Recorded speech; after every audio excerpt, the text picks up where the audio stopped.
This episode is brought to you by Marvel Studios Echo. All episodes streaming January 9th, only on Hulu and Disney+. Rated TV MALV. Viewer discretion advised. Maya Lopez has betrayed her mentor, the notorious Kingpin. Now on the run, she returns to her hometown to prepare for the biggest fight of her life. Don't miss Marvel Studios' hardest-hitting series yet. An epic 5-episode event. Marvel Studios Echo. All episodes streaming January 9th, only on Hulu and Disney+.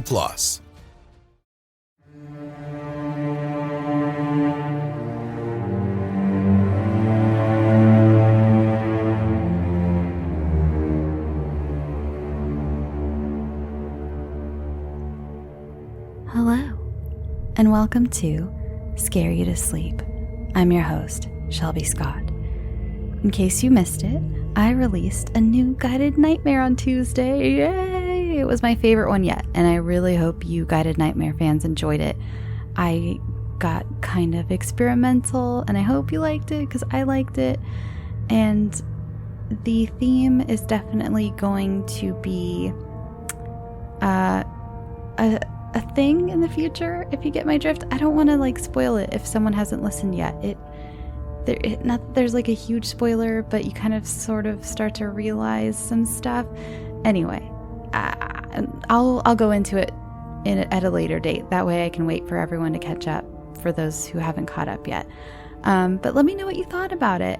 You can find me on Twitter, Facebook, and Instagram, always in the show notes. We've got a packed show, folks, tonight, so let's get on with it. First up is a story by Brittany Macbeth. You all know how much I love a good haunted lighthouse, and I hope you do too, because Brittany has got one for you, and this is Lost Souls.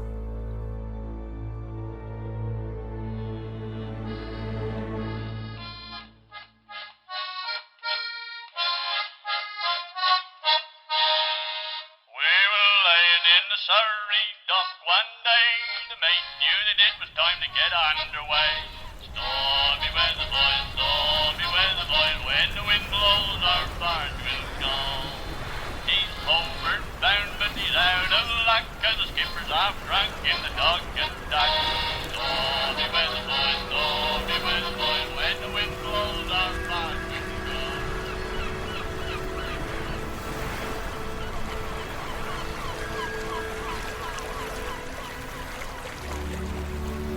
I looked out across the eerie, placid waters. "Well, gentlemen, here we are," I said, excited and nervous to start this new chapter. Thomas and Isaac were settling in and unpacking their things.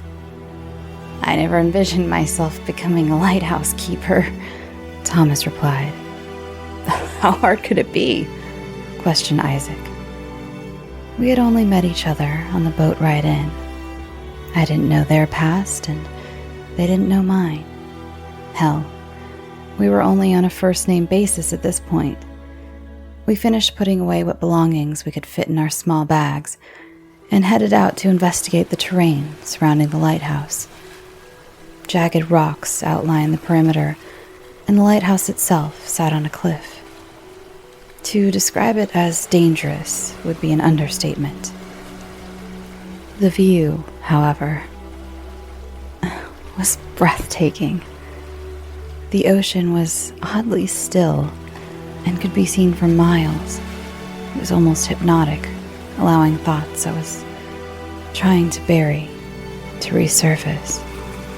"It's getting late," Thomas yelled, breaking me from my trance. "Let's head back for dinner," I shouted back. On the menu tonight was rice and dried pork. We sat together at a makeshift table and made small talk, getting to know each other better. "Thomas, what's your story? Wife? Kids?" Isaac asked. Neither. I lost the love of my life a few years ago. I haven't been the same since.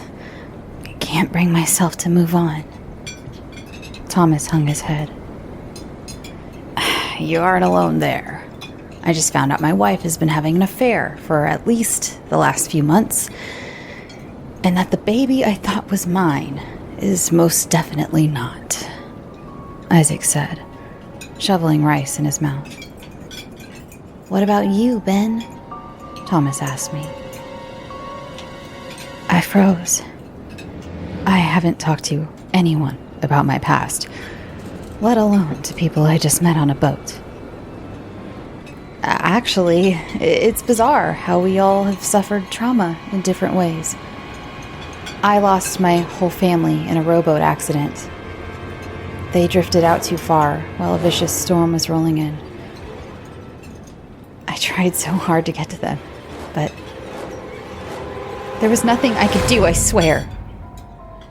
I surprised myself with how defensive I was getting. The others just stared at me.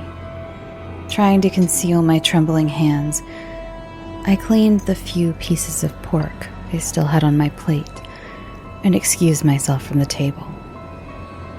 My sleeping arrangement was small but sufficed, and I laid on the bed, gazing at the ceiling. I really did try to save them. I'm trying to start fresh. Even though I could still hear my wife's cries for help, I drifted off to sleep. As always, my slumber didn't last long. After tossing and turning for an hour, I decided to take a walk. The air was cool, and the wind was picking up. Maybe the waves hitting the shore would be soothing. Buttoning up my trench coat, I headed toward the water's edge. To my surprise, the ocean was completely still. Not a wave or even a ripple. The wind was intensifying. The hair on the back of my neck started to stand up. Then she appeared, walking across the top of the quiet ocean. It was my wife. But she no longer had a face. The outline was there. It was all a pale white canvas, but yet without a mouth. She was still screaming.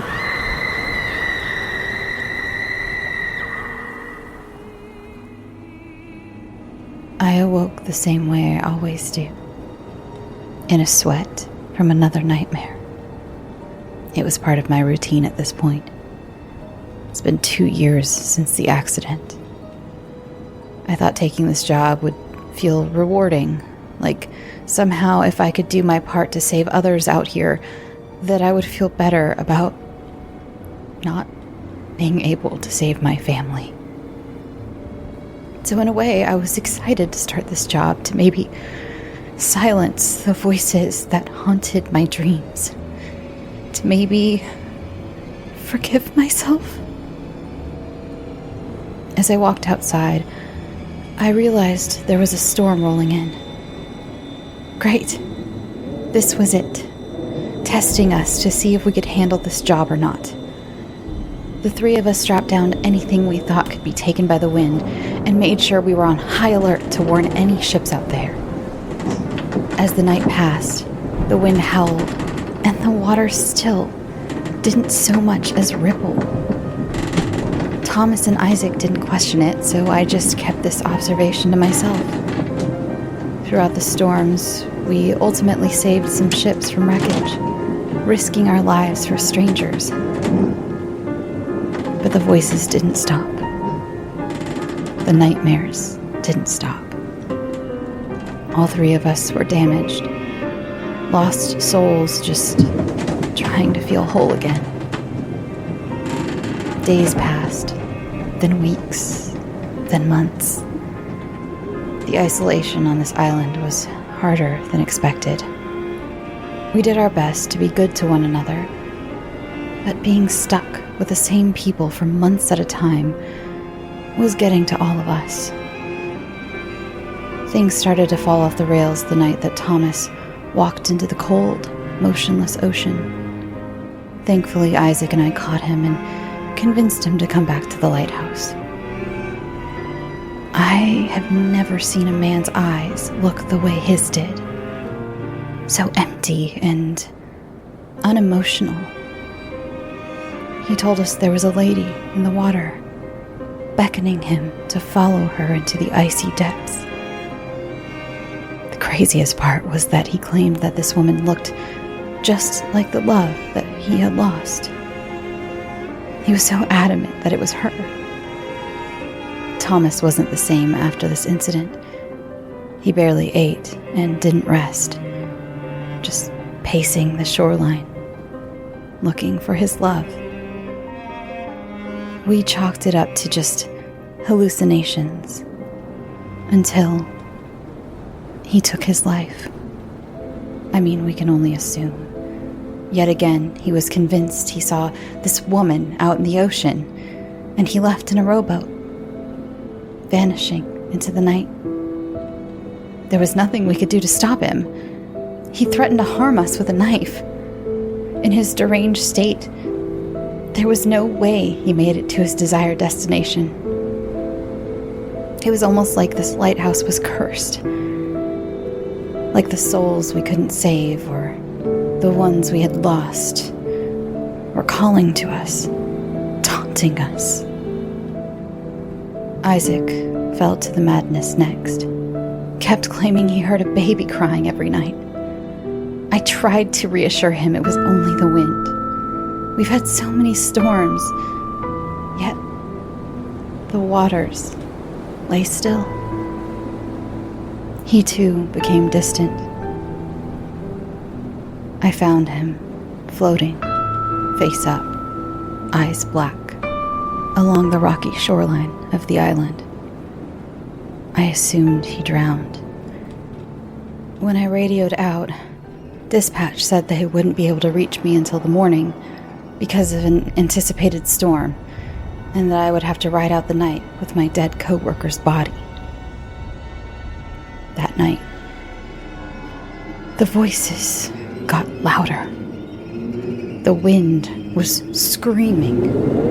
How was I supposed to endure this storm with a rapidly decaying body? I needed desperately to get off this island. Just when I thought things couldn't get any worse, it started. Daddy, please help us. I wasn't dreaming this time. I know I wasn't. Again, I heard my daughter's little voice. Daddy. I wasn't about to let this lighthouse take me down, to fall to its curse. Not like the other men, letting those unsaved souls take me away. I tried to save you, damn it! I screamed into the lighthouse, my voice just echoing back to me. Abruptly, my wife was there, slowly descending from the staircase. This time, she has a face, eyes hollow, skin hanging from her bones, and she's wailing, but smiling. An evil, horrible grin is plastered across her entire face. Before I can even process what's happening, she's dragging me out of the lighthouse and towards the cliff. Her strength is otherworldly. I'm trying to fight her, but I am proving to be no match. Before she throws me to my watery grave, I can faintly hear police yelling. They're coming to rescue me. I am flooded with relief. How did they find me so quickly? Put your hands up! They shouted through the wind. But my wife didn't raise her hands. And then everything goes black.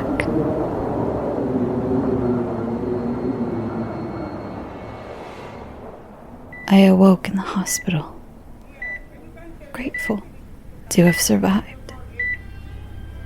What was going on? I was handcuffed to the bed.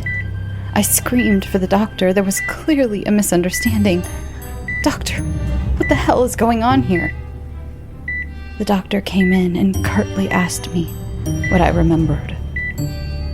In as much detail as I could, I recalled all of the events that occurred over the last several months, starting with what was intended as a fresh start, but ending in such unspeakable terror. She looks at me as if to be studying me, and then she begins. I have to be honest with you. That is not how the last week has transpired. She slowly began.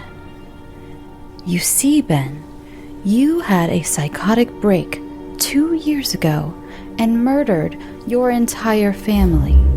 Then you dumped their bodies in the ocean. You were diagnosed with schizophrenia and committed to a psychiatric hospital. It is there that you escaped with 2 fellow patients, Thomas and Isaac. You 3 managed to reach an abandoned lighthouse, and that is where you hid yourselves.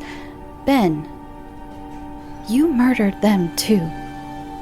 Thomas and Isaac's bodies were found in the lighthouse. You strangled them and hid them. The bodies also showed signs that someone stripped the flesh off of them to consume. I know this is hard to hear, but please don't try to deny it. We've been through this, and all of the evidence points to you. When the police finally found you, you were ready to jump off the cliff. That being said, you are now being charged with 2 additional murders. You are an extremely sick and dangerous man, Ben. I sat there, numb. This couldn't be true. It was the lost souls that took those men's lives and my family. I lost them in an accident. They have it all wrong. Was the lighthouse curse following me? I closed my eyes and rubbed my temples, as if somehow that would help me make sense of everything. When I opened my eyes, the doctor was joined by a detective who was eyeing me closely. I tried to save them. It was an accident. I tried to save them, damn it. Leave me alone. I said, trying to explain to them. I struggled against the restraints. The detective slammed his fist on the side table in frustration. But when he did, the water in the cup didn't ripple. Zero movement. It brought me back to how odd it was that the water didn't move by the lighthouse. She's here. I'm not crazy. The hairs on my arms start to stand, and out of the corner of my eye, I can see what is left of my wife peering around the hospital curtain. Faceless. Again. She's here! Behind that curtain! You have to believe me!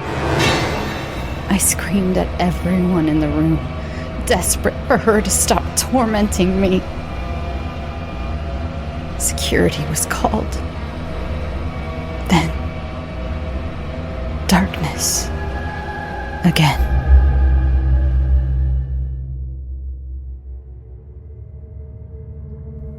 Next up this evening is a very unique story by René Rehn. I won't give anything away, but this would have made an excellent episode of The Twilight Zone. I'm so happy to present to you A Needle in a Haystack.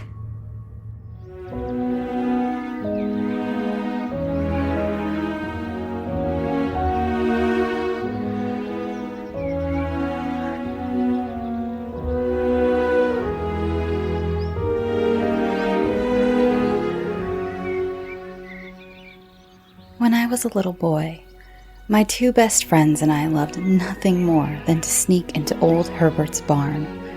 Old Herbert had been a farmer all his life, and one of the biggest in our small town. By now, though, he'd retired, and all that remained was an old farmhouse and the huge old barn next to it. This barn was our prime destination during the scorching afternoons of a certain summer break years ago. Of course, old Herbert didn't like the idea of some kids wreaking havoc in his barn and kept it locked all day, every day. We kids were crafty, though, and the barn was as withered and old a thing as old Herbert himself. Small nooks and crannies were everywhere, allowing us to sneak in as we saw fit. We loved to search through all the old tools and belongings inside, hoping to find hidden treasures. But our favorite was the giant haystack at the barn's back. It was there we played most of the time. We built little nests and huts made of hay, or dug into the outer layers of the giant stack. Our favorite, though, was the jump. The jump was as simple as it could be. You'd climb up on one of the barn's many beams, and from there, you'd plunge yourself down into the giant stack of hay below. It was exhilarating, and I still remember how we'd all jump down there, screaming and laughing as if mad. Old Herbert, though, wouldn't have any of it. If he caught us inside the barn, he'd curse at us and chase us out. Should he find us jumping into the haystack, though, he'd be furious, angrier than usual, and screaming at us, his tirade reminiscent of that of a sailor. Thinking back, I don't remember any of the insults he hurled at us, yet there was one thing he always spat at us in his rage. His rheumy, bloodshot eyes would be wide, saliva would fly from his mouth, and his teeth would chatter in his mouth. "One day, you'll get lost in there." I remember how we'd laugh at that as we ran. How do you get lost in a stack of hay? It was clear to the three of us that the old man, as we called it, was full of bullocks. All he was trying to do was keep us from having fun. Now, old Herbert might have been old, but he wasn't stupid. He knew what we were up to, even if he didn't catch us, and so he tried his best to keep us out of the barn. Yet for every nook he closed off, and for every cranny he fixed, we found a dozen more. Even better, there were a lot of old loose boards we could pull aside to enter. One day, my friend Robbie and I were waiting at the local soccer field. Melanie, the third member of our group, was late, and we were getting annoyed. When she arrived, a little boy was following her. "This is Terrence," she started. "He's here with his parents over the summer, and he wanted to play with us." "City people," I mumbled under my breath, repeating my father's words. City people were common in our town. Countless people from the nearby cities had built small summer cabins and holiday homes near our small little town to spend the warm months of summer here. Some locals weren't too fond of those rich folks, one of them being my father. As so common for kids, I soaked up his hate and his superstition, not understanding a thing. All I knew was that city people were to be scorned. Robbie, of course, was the same, and seemed even less happy about Melanie's little companion. Still, it was Melanie who'd brought him along, and we were at this delicate age when we started to see her with different eyes. So, of course, we didn't mouth up and grudgingly let the little boy come along. "Hey, Andy, how about we take him to the barn? You wanted to go, right, Terrence?" The little boy nodded eagerly, but I couldn't help but be annoyed. The barn was our place, our little secret hideout. "It's not for city people," I mumbled to myself, looking over at Robbie for support. "Don't be a poop, Andy. Just let him come along." Of course, both Robbie and I eventually agreed. We made it to old Herbert's farm a good 10 minutes later, For a while, we stayed on the lookout until we saw the old man sitting on a bench in his garden. The coast was clear, and thus we rushed to our destination. I quickly found a loose plank and pushed it aside. Melanie was the first to enter, then Robbie followed. Terrence, however, didn't move, and I turned around, glaring at him. Isn't that breaking in? My parents always told me I'm not allowed to. Well, your stupid parents aren't here, are they? But if you don't want to come, that's fine. We'll just go on our own. He shuffled around a moment longer before he hurried past me and pushed himself inside. Oh, wow. I heard him gasp next to Melanie. Yeah, it's pretty cool, isn't it? She whispered to him. Here's the thing about the barn. It was huge from the outside, but the inside always seemed so much bigger.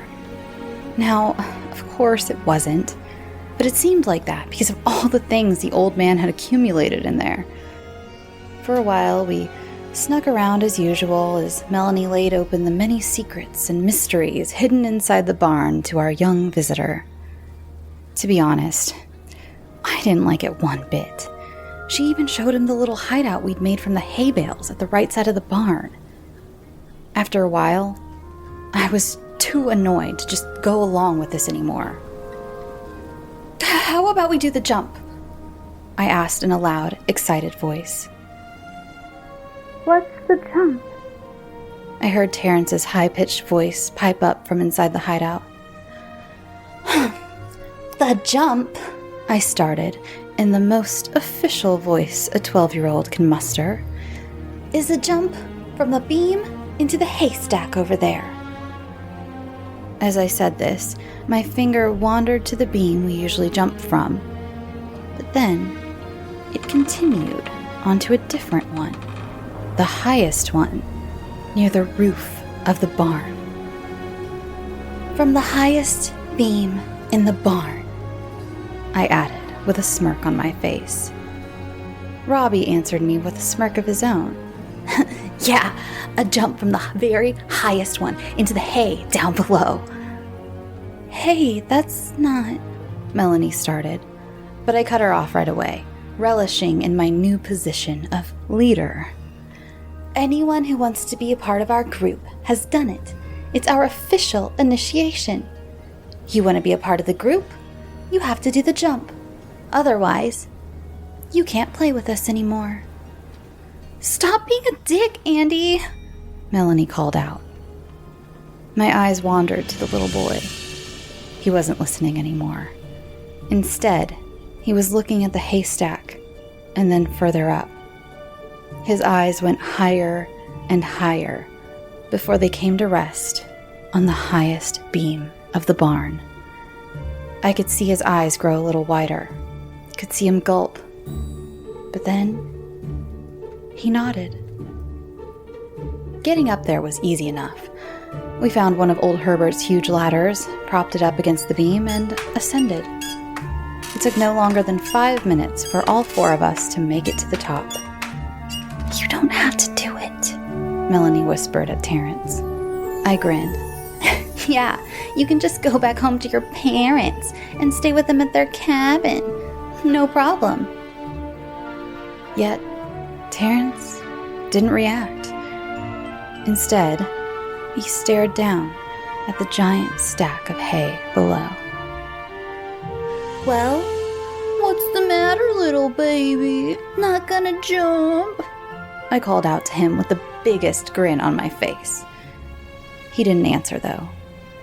Instead, his eyes rested on the haystack below and were growing ever wider. I don't wanna anymore, he said in a low voice. It's scary. Oh my God, what's the big deal? Robbie started. There's like 1 billion tons of hay down there. We've jumped into it so many times. Nothing's gonna happen. But Terrence was inching back from the edge of the beam, By now, all the color had vanished from his face, and I could see his lips quivering. He seemed to be in a state of panic. I don't wanna. There's something down there, and I.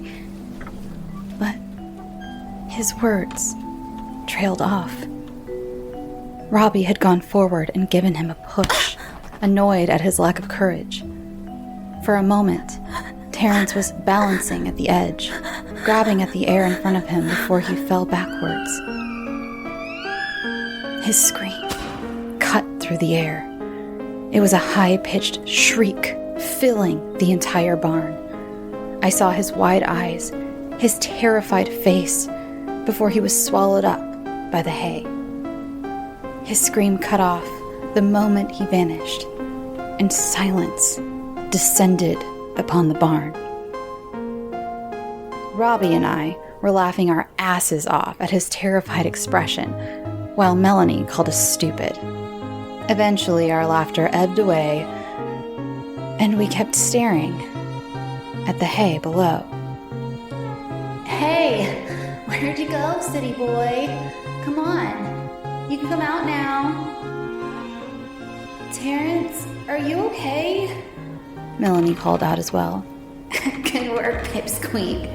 Robbie added, still grinning. Yet, all there was were our calls. No one answered them, and the giant stack of hay remained still. Melanie hurried down the ladder and over to the stack of hay, looking around to see where he'd landed. At the same time, we continued calling out to him from atop, telling him it had all been a joke. By now, we were getting worried. Our worries turned to fear when the heavy barn door burst open and old Herbert stormed inside. Now what did I tell you? You damn troublemakers. You're not supposed to be in here. I dare you. If you don't leave this instant, I'll be giving you the beating of a lifetime. With that, he picked up a wooden stick and waved it around with his roomy, angry eyes focused on each one of us. Robbie hurried down the ladder, making his way to where we'd entered from. I was about to follow him, but then stopped, my eyes wandering to Melanie. He's not coming out, she mumbled, her eyes focusing on mine. Who is? The old man demanded, as his heavy steps led him towards us. The little boy, she started. Terrence, one of the city kids. He jumped down into the hay, but he's not coming out, I added. Oh, you dumb little... How many times did I tell you it was dangerous? How many times? Did you see anything sticking out of the hay? From the top? A piece of wood or something like that? Anything he might have landed on? No, Mr. Herbert. Nothing. It was all normal, just like yesterday. Nothing ever happened to us then. At the word yesterday, he squinted his eyes, but let it slide a moment later. No, but he said, I don't know. He said he saw something down there. Robbie, who'd snuck back, added. The old man jerked towards him, and a tirade of curses escaped his mouth before he rushed towards the stack of hay, beginning feverishly to search through it. I don't remember many of his words, of his mad, angry rambling, cursing at us and the damned barn and the hay. Yet, I remember one thing he said as he tore it aside, throwing heaps of it left and right. Just like trying to find a goddamn needle.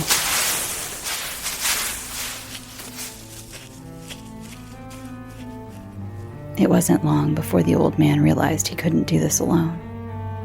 Old Herbert went out, calling over his wife to help, and he told us to head over to the neighbors to explain the situation. Of course, we did as he told us, especially under the threat of being responsible for what had happened. Before long, almost a dozen people had gathered, us included, all taking away the hay and putting it outside. The work continued for hours, and the sun had already started setting when we'd cleared it all out. And the back of the barn was finally empty. Yet, there was nothing there. There was no hint of the little boy named Terrence. There was no wood or rubble below the hay he might have hit, no trap door he might have fallen through. All there was the barren, empty floor of the barn. Hey there, it's the new year. You've got mood boards and resolutions, and work is back in full swing, and you don't need any extra stress in your life. And Factor's ready-to-eat meal delivery takes the stress out of meal planning and sets you up for success in the new year. Skip the grocery stores, prep work, and cooking fatigue. Instead, get chef-crafted, dietitian-approved meals delivered right to your door, with over 35 meals to choose from per week, including options like keto, calorie smart, vegan plus veggie, and more. Plus over 55 weekly add-ons. You'll have a ton of nutritious and flavorful options to kickstart your resolutions. Forget frantic lunch preps and rush dinners. Factor's 2-minute meals are your secret weapon in the new year. Fuel up fast with restaurant-quality meals, all delivered right to your door. Factor now offers loads of snack options like breakfast, smoothies, juices, snacks, and more to keep me going no matter what's on the schedule. Skip the overpriced takeout trap. Factor is cheaper and way more delicious than takeout. Get chef-crafted, restaurant-quality meals delivered right to your door. They are ready to heat and eat in just 2 minutes, which means more time for you. Need a special occasion meal? Gourmet Plus is the perfect solution if you're looking for fast, upscale options done easily. When things get hectic, Factor is flexible. Change up your order every week with plans from 4 to 18 meals per week. Or pause or reschedule your deliveries anytime. Stress less over meal times in the new year. Factor's no prep, no mess meals free up time otherwise spent on shopping, cooking, and cleanup.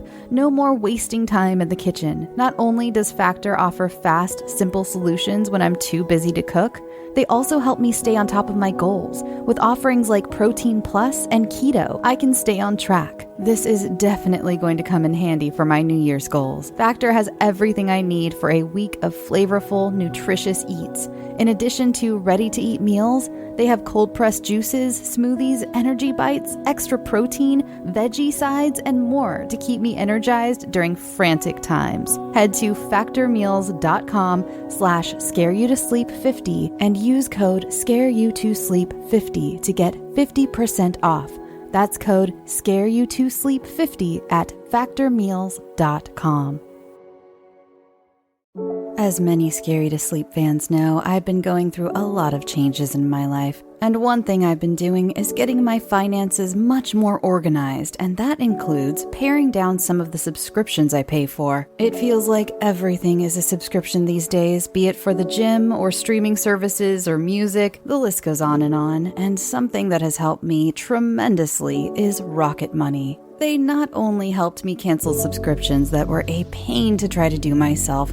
Have you ever tried to deal with some of these companies directly? It's just a headache. Rocket Money also alerts me when the subscriptions I did keep go up in price, giving me the ability to weigh my options and keep those little extras that add up oh so quickly in check. Rocket Money is a personal finance app that finds and cancels your unwanted subscriptions, monitors your spending, and helps lower your bills. I can see all of my subscriptions in one place, and if I see something I don't want, I can cancel it with a tap.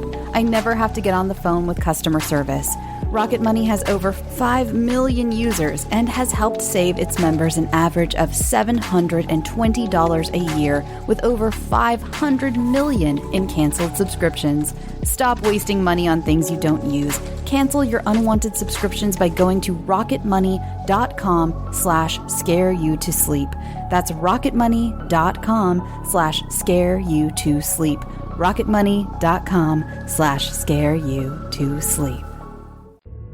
And last for you tonight is by author Matthew Lee Hanson.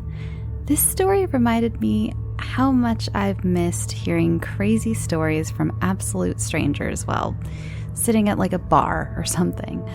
I don't know if that's the vibe he meant to give, but that's the vibe I got, and I hope I captured it. This is The Marionette.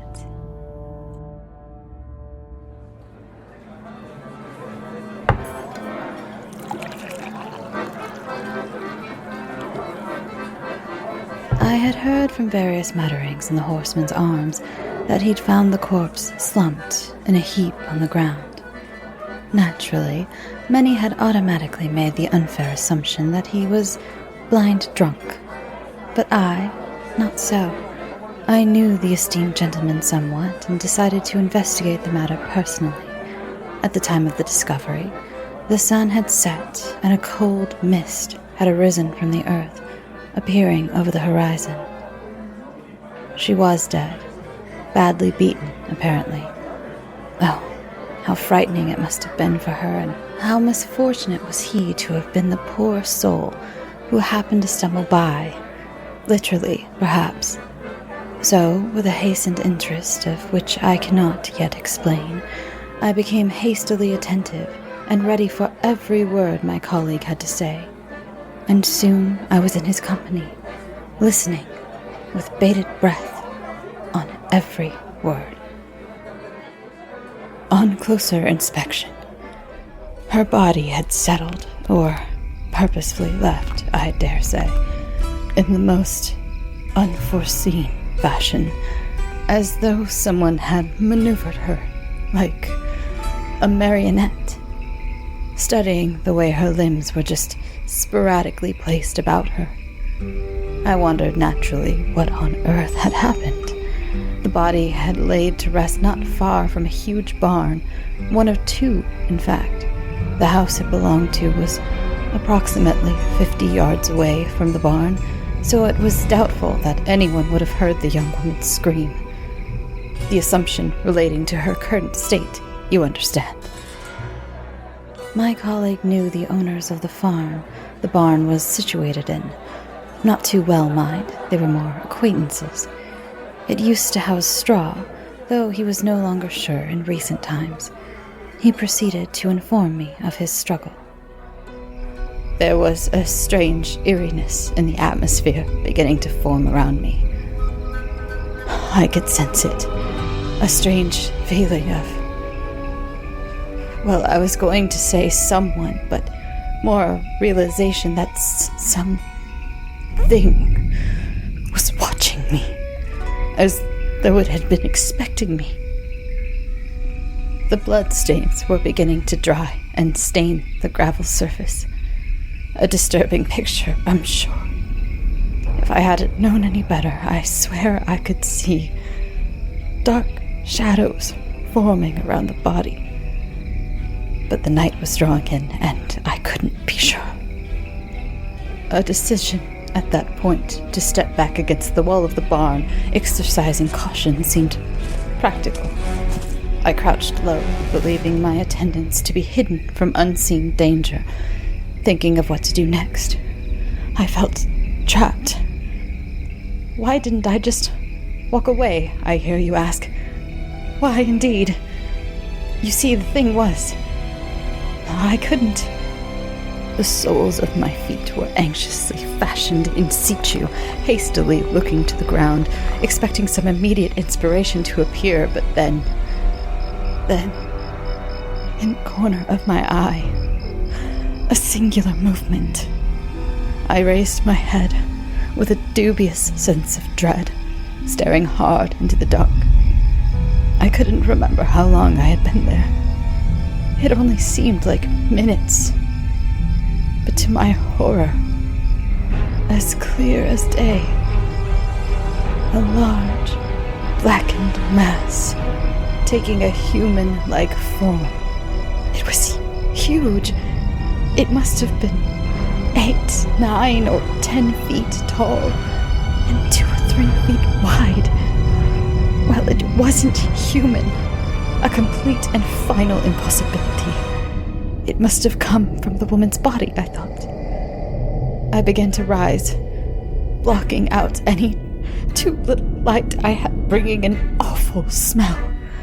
A horrid, putrid smell. The smell of death. Perspiration formed over my brow and my legs buckled in fright. Should I run or face this thing? What could I have done? There were no facial features or recognizable body shape as such. Had it even noticed me at all, I wondered? The speculation of thinking that its eyes were staring at me were just too much to bear. I couldn't even shout out. This had to be a dream. An uninvited hallucination, perhaps? I pleaded with my conscience to please let this be a dream. Feeling lost in my mind, I laid my heavy head in the palms of my hands, desperate for a way out. But then, footsteps. The crunching sounds of pummeled gravel and small puffs of dust that I could see in the moonlight. Surely my eyes were deceiving me. It was him. Oh, what joy, I thought. Mr. Forster from the farmhouse, shouting at the top of my now scrawny voice to warn him of the horrors that lay ahead. But he just looked at me like I was mad, though that could quite easily have been the case at that point. He regarded me with a calculated skepticism, completely unconvinced I was experiencing something of genuine horror. He'd asked me why I was crouching down, looking scared out of my wits. I was about to warn him quickly, but before I could utter a word, it had gone. All of it. Everything had gone. The dark mass, the body of the young woman. All that was left to be heard were the crickets in the adjacent field and the noticeable rustling of leaves from a row of bushes nearby.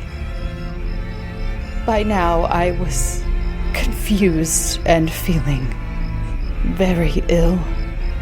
Mr. Forster suggested I followed him into the house and rest, as I looked like death myself by then. I gently and calmly declined his kind offer and said that I would just carry on with the journey back home. He reluctantly agreed and proceeded to walk back to the house.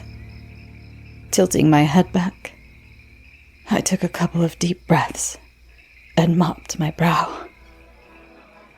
At this point, my colleague, understandably shocked and appalled over this whole mess, looked in bewilderment as he began to laugh crazily, eyes staring blankly ahead. "Whatever's so funny?" I inquired, shifting my seating in the opposite direction out of caution. The body, the black mass, they hadn't gone at all. They were still there. I hollered the wail of a madman in sheer madness and hysteria, the adrenaline racing through my body. My breathing was panicking before the rest of me. I looked at the shadow, then the young woman on the ground. The woman! She was starting to move. Oh, I can't bear to relive these moments. I could not believe what I was witnessing. Why, no one else could see this? Collapsing to the floor, I watched on, my eyes so wide and open in disbelief. Firstly, her hands began to twitch. Then her arms followed. Then her feet, and the whole of her torso writhing like a snake. She looked like a puppet. Limb by limb, her body swayed and glided around like a marionette, with a face of evil, bruised and bloody, and the eyes were lifeless and black.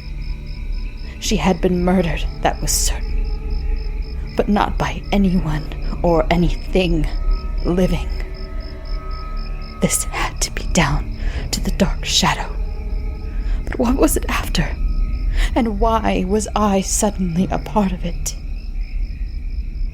By now, I had made a summary of sorts, in that the horrid figure that was once a beautiful young woman was, I was told, bouncing around like she was, held up by strings, like a marionette, he said, and the dark shadow, though not as present as before, was still there, evidently conducting this apparent horror show, intent on reducing my colleague's sanity to a perfect zero. He continued warily as I listened on. I began to get up, slowly, you see. I had been crouching long enough to know nothing bad was about to happen immediately. But I was wrong. Very wrong. I was now standing as I moved to my left, the dancing puppet's eyes fixed on me with a look of motivational destruction. I froze. She was quiet for a few seconds, her gaze still fixated on mine. Then she came for me, gliding through the air, hell-bent with anger. She was coming after me. I screamed. I tried to run, but my legs became heavy and totally out of control. I couldn't handle my own body. She was just too fast across the gravel, and then I cowered, ready for whatever this thing had in store for me. Hands covering my head, praying to the gods to save me from this hell. I could smell the stench of death hanging over me. I dared myself to look over my shoulder. It was right there, behind me. Still, nothing happened. I tensed every muscle in my body, clenched my fists, and slowly turned myself around, this delayed torture confounding me. It was just hovering in midair like a bee, but its eyes were gone. Just two empty sockets and a look of brainless void. Then I noticed something around its neck. I couldn't quite focus on what I was looking at. I was losing my mind until I saw the pendant it wore around its throat. My breathing became slow and shallow. I was confused, angry, and now feeling helpless. The pendant was familiar, almost identical, if not completely the same as the one my late wife had. She was wearing it when she was murdered. I was now shaking, my hands even more so. Sweaty, clammy hands, fighting to work independently. I reached for the necklace when the puppet awoke, but it grabbed my wrist. I yelled again to make it leave me alone and not to hurt me. Then it spoke. Except it wasn't the body of the dead woman being used as a puppet.